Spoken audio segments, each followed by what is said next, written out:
Hello दोस्तों, स्वागत है आपका आपके अपने लीगल चैनल सोच पर प्रहार में। मैं हूं सनी शर्मा और दोस्तों आज मैं आपसे बात करूंगा कुछ प्रैक्टिकल, जिसके लिए मुझे बहुत सारे दिनों से कमेंट्स आ रहे हैं। उन सारे कमेंट्स को मैं एनालाइज कर रहा हूं। दोस्तों मैं आपको बताना चाहूंगा कि जब मैंने चैनल की स्टार्टिंग की थी तो एक दिन में 10 से 15 कमेंट आते थे, इसीलिए मैं सभी के रिप्लाई करता था। उसके बाद दोस्तों हमने प्यार दिया, उनकी संख्या जो है 100-200 में हो गई। फिर भी मैं कुछ कमेंट्स का रिप्लाई कर दिया करता था, लेकिन दोस्तों आज की स्थिति ये हो चुकी है कि डेली में हजारों के हिसाब से कमेंट्स आ रहे हैं, और अगर मैं कमेंट्स के रिप्लाई करने बैठूंगा तो फिर मैं कोई और काम नहीं कर पाऊंगा, ना मैं आपके लिए वीडियो ला पाऊंगा। मैं सिर्फ जस्ट फिर कमेंट्स के रिप्लाई ही कर पाऊंगा। तो इसलिए प्रैक्टिकली भी बिल्कुल भी संभव नहीं है कि मैं कमेंट्स के रिप्लाई करूं। हाँ, इतना जरूर है कि आपके एक एक कमेंट को मैं बहुत ही ध्यान से पढ़ता हूं और देखता हूं कि उनमें कौन से ऐसे कमेंट्स हैं जिन पर वास्तव में वीडियो लाई जानी चाहिए, और उन पर मैं वीडियो लेकर के आता हूं ताकि उस कमेंट्स में पूछने वाले व्यक्ति को और बाकी लोगों को भी उससे हेल्प मिल सके। तो दोस्तों उन्हीं कमेंट्स के बेस पे आज मैं आपसे बात करने वाला हूं। अभी होता क्या है दोस्तों कि आपके ऊपर कोई मुकदमा हो जाता है तो आप सबसे पहले बहुत परेशान हो जाते हैं। परेशान होना नेचुरल भी है, क्योंकि मुकदमा मुकदमा होता है, चाहे छोटा हो चाहे बड़ा हो। परंतु दोस्तों ये जो परेशानी है ये तब बहुत ज्यादा बढ़ जाती है जब कुछ महीने आदमी डेट पर चला जाता है और हमेशा ये बन जाता है कि हर डेट पे जाना है उसे और अपना दिन खराब करके आ जाना है। तो दोस्तों कई बार मैंने वीडियो में आपको बताया है कि आपको परेशान नहीं होना है, बल्कि आपको दूसरे को परेशान करना है। तो सामने वाली पार्टी ने अगर मैट्रिमोनियल मुकदमा है, आप हस्बैंड हैं और आपकी वाइफ ने बहुत सारे केसेज आपके ऊपर डाले हुए हैं, तो ऐसे केस में आप उन पर काउंटर केस कर सकते हैं। कौन कौन से केस आप कर सकते हैं, इस पर बहुत सारे वीडियो मैं बना चुका हूं। आज मैं वो बात नहीं कर रहा हूं, आज मैं डिफरेंट एस्पेक्ट से, डिफरेंट एंगल से बात करने वाला हूं। तो दोस्तों जो भी आप क्रॉस केस करते हो, मान लीजिए आपने 499 का एक क्रॉस केस डाल दिया और दूसरा जो है धमकी के लिए 504 506 का आपने एक क्रॉस केस डाल दिया। लेकिन दोस्तों जो केस आपने डाले हैं आप उस केस में भी परेशान हो रहे हैं। लाइक आपने केस डाल दिया, उसके बाद अपने केस में आप खुद जा रहे हैं और वहां पे पूरा दिन अपना खराब करके आ रहे हैं, तो फिर उसका कोई फायदा नहीं है। यदि आप उससे हैरेस हो रहे हैं, अपने द्वारा डाले गए केस से भी हैरेस हो रहे हैं, भाई उससे तो आप हो ही रहे हैं जो आपकी वाइफ ने डाले, लेकिन जो आपने खुद डाल दिए उनसे भी आप हैरेस हो रहे हैं, तो फिर उनका कोई मतलब नहीं रह जाता। दोस्तों मेरे साथ जितने क्लाइंट्स जुड़े हुए हैं, जिनके केसेज मेरे पास चल रहे हैं, मेरा मकसद ये रहता है कि उन क्लाइंट्स को कभी कोर्ट में ना जाना पड़े। चाहे मामला 498A का हो, चाहे डीवी का हो, चाहे किसी का भी हो, मैं अपने क्लाइंट्स को कोर्ट में नहीं भेजता। मैं अपने क्लाइंट्स को कोर्ट में तभी लाता हूं जब बहुत जरूरी होता है, जब उनके बिना काम नहीं चल सकता। अदरवाइज वो एक एक साल तक घर पे बैठे रहते हैं, उनके डॉक्यूमेंट्स लगते रहते हैं, लेकिन मैं उन्हें कोर्ट नहीं जाने देता, क्योंकि अगर मेरे रहते हुए वो कोर्ट जा रहे हैं तो फिर क्या फायदा। तो उनका हेरेसमेंट हो रहा है। अगर वो कोर्ट आ ही रहे हैं बार बार, महीने में एक बार या 2 महीने में एक बार या महीने में 3 बार, तो कोई फायदा नहीं है। हमें क्या करना है, हमें कोर्ट नहीं जाना है। हमें कोर्ट तब जाना है जब बहुत जरूरी हो। अदरवाइज दूसरी पार्टी आए, पूरे दिन खड़ी रहे, पूरा दिन खराब करे, हेरेसमेंट हो उसका, और वो देखे कि जब वो देखती है ना कि सामने वाली पार्टी आ ही नहीं रही है, तो उसको और ज्यादा हेरेसमेंट होती है। उसको लगता है अरे यार हमने केस कर रखा है, उस पर भी हम ही आ रहे हैं, सामने वाली पार्टी को कोई फर्क नहीं पड़ रहा है, सामने वाली पार्टी ने केस कर रखा है, उस पर भी हम ही आ रहे हैं। तो कहने का मतलब सामने वाले का मनोबल इससे गिरता है और आपको रिलीफ मिलता है, क्योंकि आप तो मुकदमा डाला, आपने आप भूल गए। तो दोस्तों मेरे जितने भी अपने क्लाइंट्स हैं जिनके भी मुकदमे में लड़ रहा हूं, मेरा लड़ने का तरीका यही होता है कि मेरा जो क्लाइंट है वो सेफ रहे, उसको हैरेसमेंट ना हो, वो बिल्कुल कूल माइंडेड रहे। क्योंकि मुकदमे में जितना टाइम लगना है वो तो लगना ही है। अब आप हैरेस होंगे तब भी उतना ही टाइम लगना है, और हैरेस नहीं होंगे, आराम से घर पे कूल होकर के बैठेंगे, तब भी उतना ही टाइम लगना है। तो इसलिए कूल होकर के बैठिए और हैरेसमेंट अपना मत होने दीजिए। कोशिश आपकी ये होनी चाहिए कि आपके ऊपर जिसने मुकदमा डाला है वो कोर्ट में पहुंचता रहे, आप अपीयर मत होइए। आप केवल अपीयर तब होइए जब आपका अपीयर होना जरूरी है। अदरवाइज आप अपने वकील के माध्यम से वहां पर एप्लीकेशन लगवा दीजिए कि आप नहीं आ सकते, एग्जाम्पशन एप्लीकेशन लगवा दीजिए। और इसके अलावा दोस्तों यदि आपके माँ बाप के नाम भी केस में डाले गए हैं तो उनके लिए भी आप एक परमानेंट एग्जाम्पशन ले सकते हैं। मतलब कोर्ट के सामने एक अर्जी, एक एप्लीकेशन लगा सकते हैं कि भाई आपके जो माता पिता हैं वो सीनियर सिटीजन है, बुजुर्ग हैं, चलने फिरने में असमर्थ हैं, उनको परेशानी होती है, तो लिहाजा फर्दर ऑर्डर तक उनकी जो हाजिरी है उसको माफ कर दिया जाए। यानी कि परमानेंटली आप उसको एग्जाम्प्ट करा लीजिए जब तक कोर्ट का नेक्स्ट ऑर्डर नहीं होता उनको बुलाने के लिए। तो इससे आपको बहुत राहत मिल जाती है, मतलब कि आपके पेरेंट्स को कोर्ट आने की जरूरत नहीं रहती है। इतने सारे मुकदमे कोर्ट में हम लोग लड़ते हैं, इतनी सारी कंसल्टेशंस हम फोन पर लेते हैं। तो दोस्तों इन सारी चीजों से कुल मिला के समझ में यही आता है कि जहां पर आदमी सीधा है वहां पर औरत ने उसका बेवकूफ बना रखा है, उसके ऊपर दुनिया भर के मुकदमे डाल के उसको दबा रही है और ऊपर से 50 लाख रुपए मांग रही है।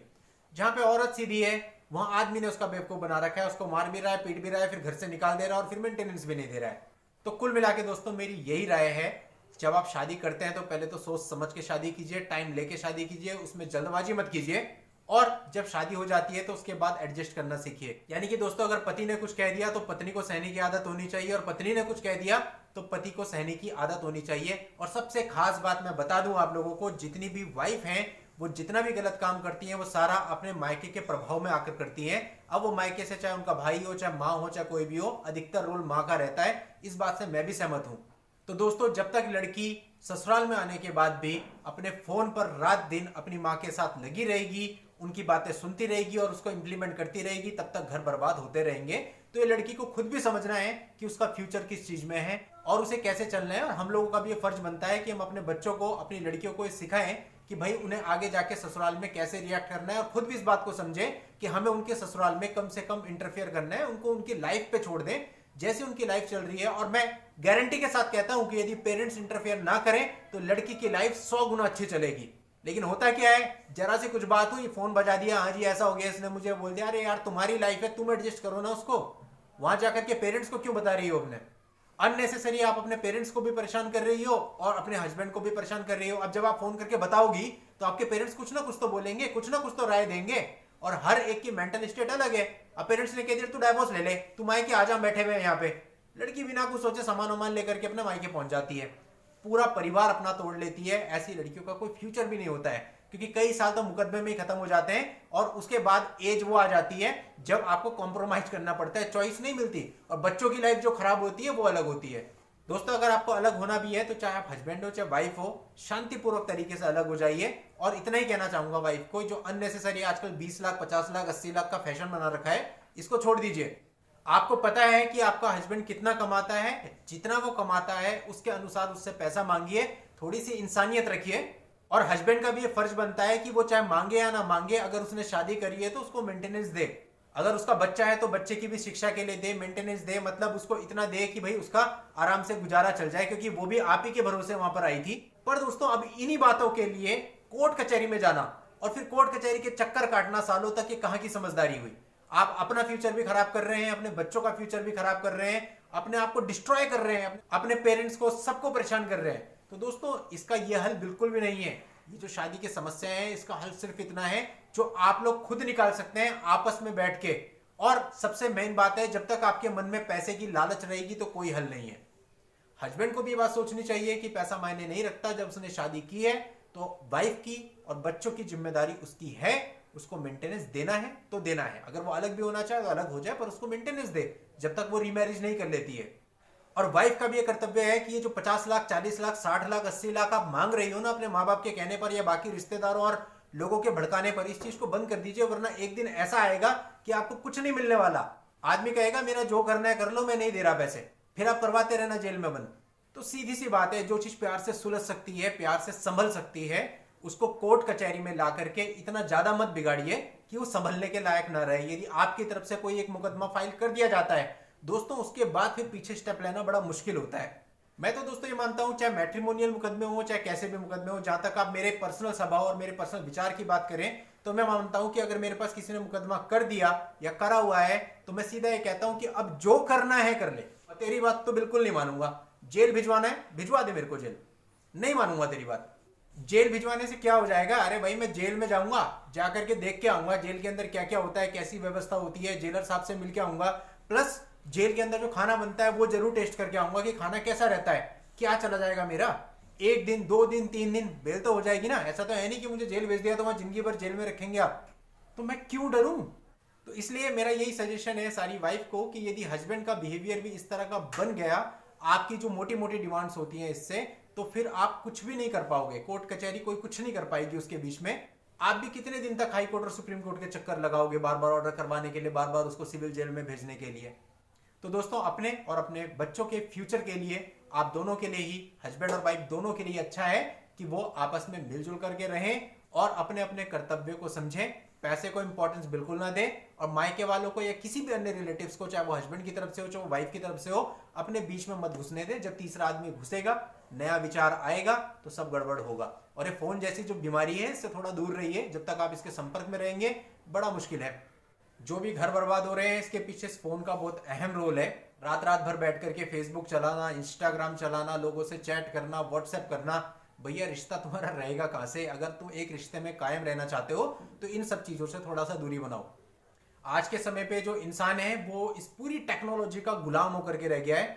वो बैठा हुआ है, चल रहा है, लेकिन उसको चला रहा है एक छोटा सा मोबाइल, और उसके अलावा हम कुछ नहीं देखते, ना हमें कुछ ध्यान रहता है। आप कहीं पे भी देख लीजिए, सड़क पे चलते हुए आदमी आपको मोबाइल में घुसे हुए दिख जाएंगे, बस में बैठा हुआ आदमी आपको मोबाइल में घुसा हुआ दिख जाएगा। यहां तक कि रेड सिग्नल होता है, कार रुकती है तो वो मोबाइल पे लग जाता है खटखट खटखट खटखट, जब तक वो ग्रीन सिग्नल नहीं होता। अब एक क्या कर क्या रहे हो तुम लोग? कभी सोचा है आपने? इतना गुलाम तो आदमी तब भी नहीं रहा जब अंग्रेजों ने शासन किया या फिर और शासकों ने हमारे ऊपर शासन किया, जितना गुलाम आज के टाइम पे टेक्नोलॉजी से आदमी हो चुका है।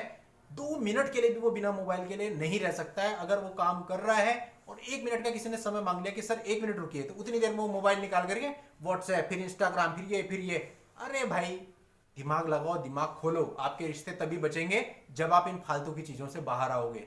अब दोस्तों, लीगल वीडियो तो है नहीं, इसलिए मुझे बिल्कुल अच्छा नहीं लगेगा कि मैं आपको कहूं कि वीडियो अच्छा लगा हो तो लाइक और शेयर कर दीजिएगा। अभी आपके ऊपर है, आप इसे लाइक करें, शेयर करें, सब्सक्राइब करें, ना करें, आपकी मर्जी। दोस्तों, अपनी किसी पर्सनल प्रॉब्लम के लिए यदि आप मुझसे बात करना चाहते हैं तो उसके लिए इस वीडियो के नीचे डिस्क्रिप्शन में मेरा व्हाट्सएप नंबर दिया हुआ है। उस व्हाट्सएप नंबर पर व्हाट्सएप मैसेज करके आप अपनी अपॉइंटमेंट बुक कर सकते हैं और मुझसे बात कर सकते हैं। नेक्स्ट वीडियो में लीगल जानकारी के साथ मैं आपसे फिर मिलूंगा। तब तक के लिए goodbye and thank you for watching. Take care.